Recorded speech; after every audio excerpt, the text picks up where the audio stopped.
if I can see my level of knowledge of genocide before, I could say myself I was like a denier. I didn't know why you say genocide against Tutsi. Why don't you want to say Rwandan killed each other? But this PBI allowed me to get the process of genocide, and it gave me time to see the steps of it. Then I can say, okay, it's really a genocide. Some part of people of Rwanda were seen as not human. One caricature saying that they were a patient going to the doctor, and that patient was asked by the doctor, how do you feel? The patient said, doctor, I'm suffering of Tutsi. Yeah. And this was like telling people that some part of the society are not human beings. For years, something being attempted, being planned, the lists are being made. Some people are getting killed. There is this deportation. This is what is happening. Can you please intervene? It's so unfortunate to say that they didn't know. They knew almost everything that was happening in this country because that's what Romeo Dallaire did.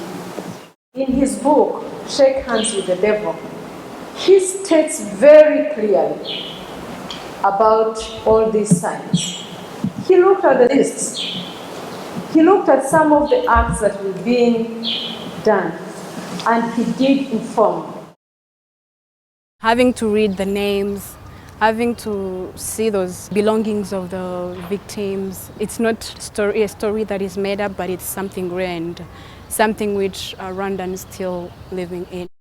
People could have taken steps to avoid it. The preparation took a little bit time until the real genocide taking place. All the people were just staying aside and watching step by step from organization, preparation until the things is done. At that time, Rwanda it seemed like it was alone. I want to get answers for my questions of where was everyone at that time. If today something happens, people call to America because they are a superpower. If America decides they're not doing anything, they'll be blamed. For Rwanda's case, most of them are driven by interest, and they feel if they have no interest in a place, then maybe their response would be different compared to a place that they would have an interest in.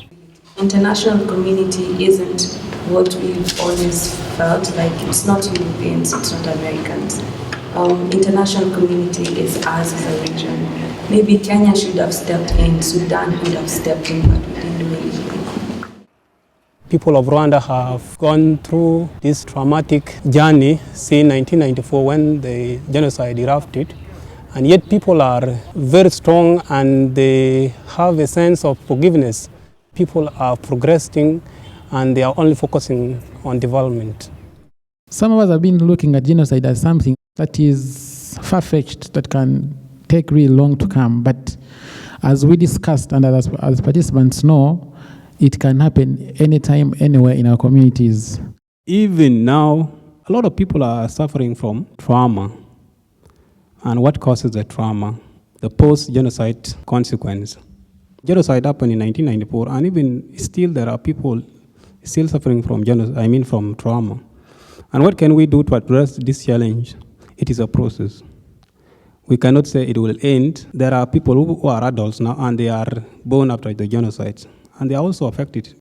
We are not talking about doing things now and then seeing results tomorrow. It is going to be a journey, not an easy one, and it's going to be costly, and it might even cost us our happiness. I am very sure that if we all started, initiatives that we want to see peace, especially in those countries that have more conflict than others, you can have something to show.